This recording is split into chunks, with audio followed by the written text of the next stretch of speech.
Hey guys, this is Awake and Alive. Welcome to today's episode. Thank you so much for joining me. I really appreciate every last one of you that has joined me. I appreciate every last one of you, for the video that I did yesterday where coming to a store near you. You guys were amazing. You guys went crazy. And just, I was just blown away by the views and the comments and everything about that. And I just thank you so much for all of the love and support on that video. Thank you so much for sharing the video and getting that information out there, for it is key to get that kind of information out here. But we're going to jump into today's episode, and I got to tell you, this one, if not as crazy as yesterday's, it's going to be crazy because I'm telling you, what I'm about to read to you from this article, it's literally going to blow the hair off the top of your head and make you go, is this really an article? Is this really something that they put out there? But unfortunately, it is. So we're going to jump into it right here, right now. We're going to jump right into it. And the title of this article says this: Pope Francis refers to the flood of Noah as a mythical tale and says God will send judgment on earth not for sin, but because of climate change. Yes, you heard me right. I did say that. That's exactly what it says, unfortunately. And can I get a what? Are you crazy? Are you insane? Am I actually reading that? That's just the title of the article. I haven't even gotten into what he goes into and says. No, absolutely. It only gets worse. It only gets crazier from here. So let me continue.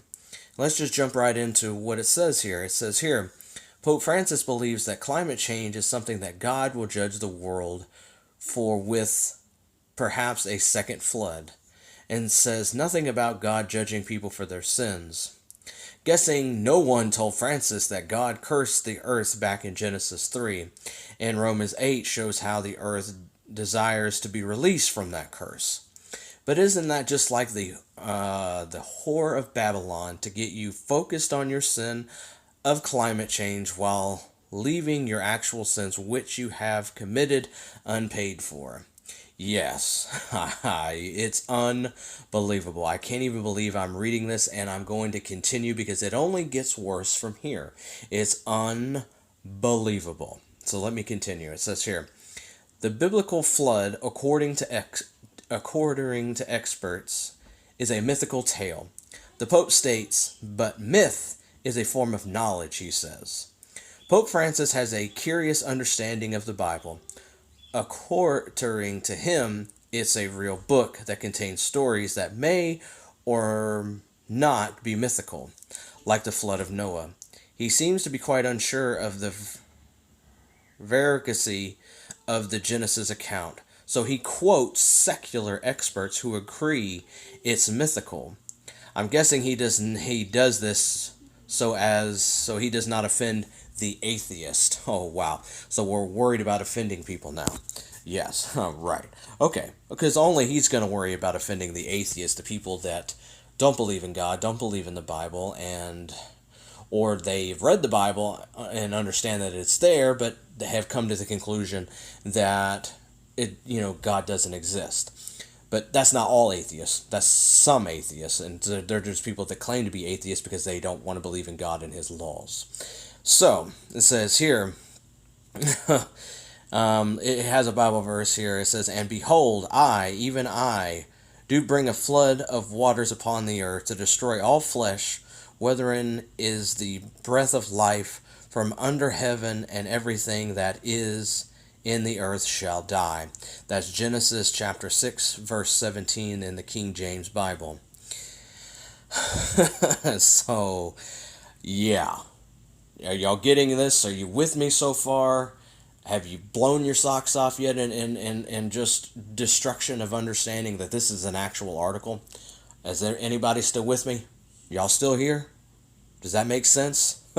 Because I got to tell you, the first time I read this, I was undoubtedly in shock. And I still am in shock. I can't even believe that I'm reading this. But let me continue so we can move on. It says, moving on forum, whether or not the victor of the Christ actually does believe the biblical account of Noah's flood, on his second point, there is no misunderstanding him.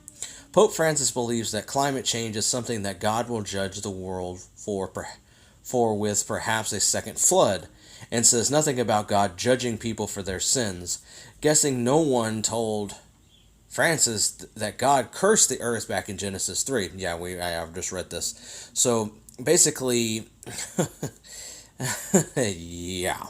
I mean, are we serious? So he's talking about a second flood, and basically that God is not, he didn't, he's going to bring a second flood because of climate change. Are y'all with me?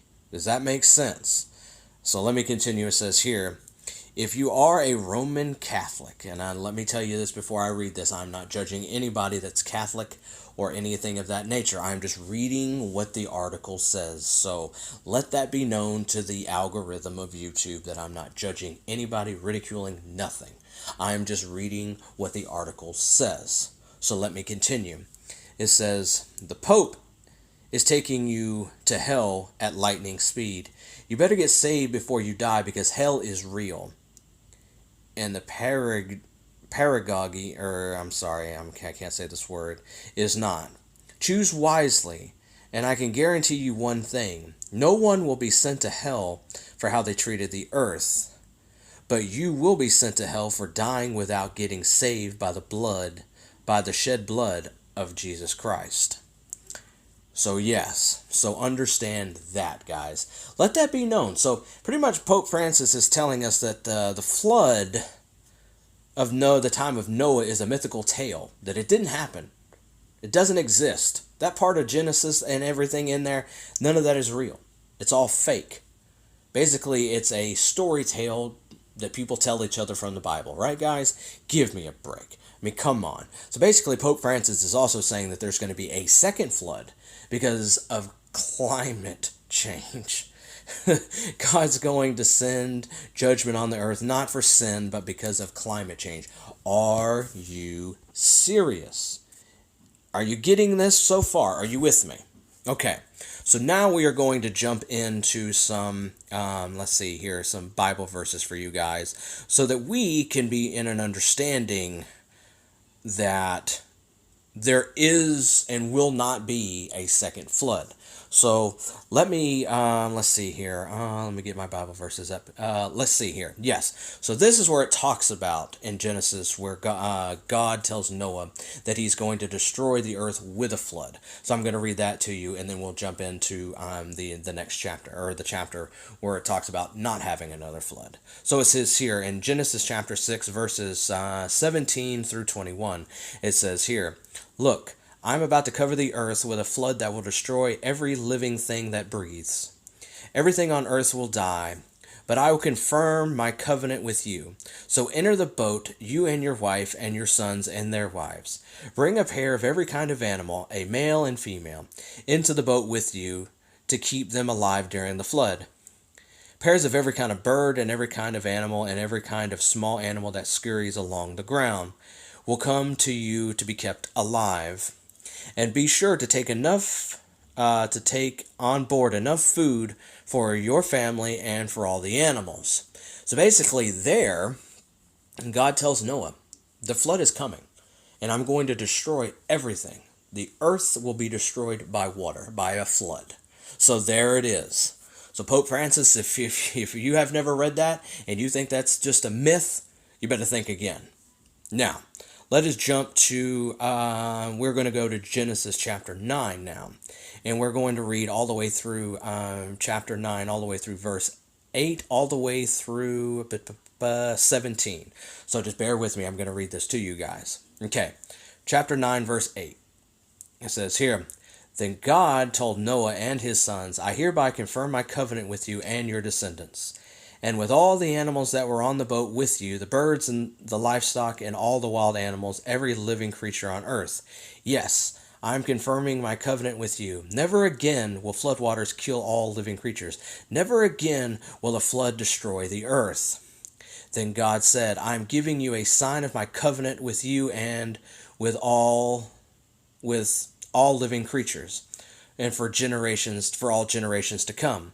I have placed my rainbow in the clouds. It is a sign of my covenant with you and with all of the earth. When I send clouds over the earth, the rainbow will appear in the clouds.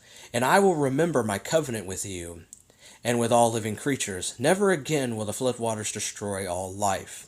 When I see the rainbow in the clouds, I will remember the eternal covenant between God and every living creature on earth. Then God said to Noah, yes, the rainbow is the sign of the covenant I am confirming with all the creatures on earth. So there it is, folks. God told Noah that he was going to flood the earth, he was going to destroy the earth, but then he gave a confirmation to Noah with a rainbow in the sky, in the clouds, confirming to him and all generations to come that the flood will never kill the earth again. There will never be a second flood. Another flood will not cover the earth and destroy the earth.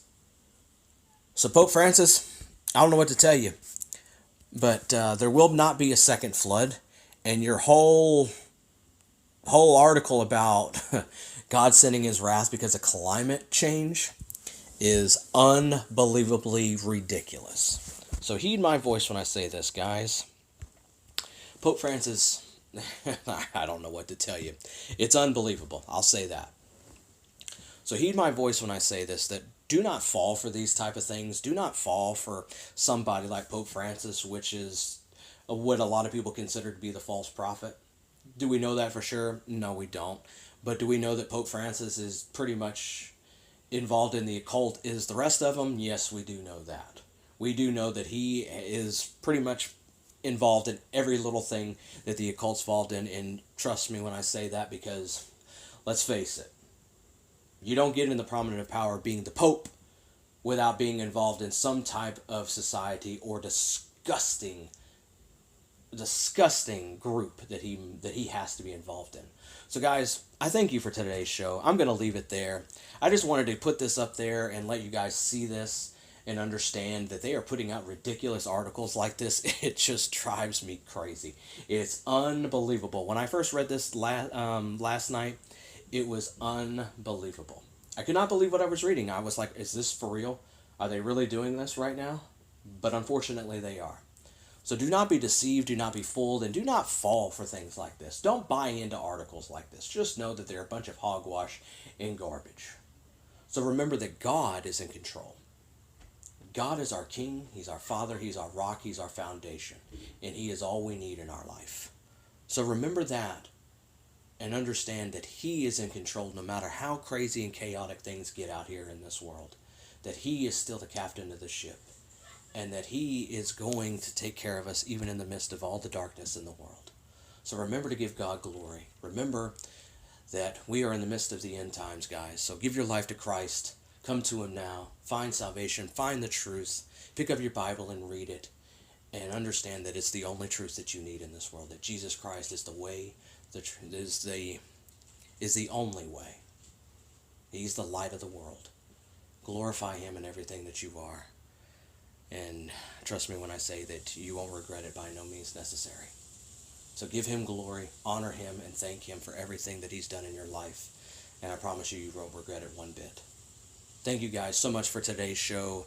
Guys, if you are not subscribed, I highly recommend you hit the subscribe button, hit the bell, get notified, because there's more great content to come. I appreciate every last one of you. I thank you so much for all the love and support on the other videos and the past videos in the last couple of days. I appreciate every last one of you. So just remember that God is in control and that there isn't anything that He can't overcome for us. So give your life to Christ now before it's too late. Okay, guys, I thank you so much for today's episode. You guys have been awesome. I appreciate every last one of you, and I just want to say this. I love you. I thank you for everything that you are, and just continue to be awesome and continue to give God glory in everything in your life. And guys, Lord willing, I will see you in the next one. Okay, guys, God bless you and your families.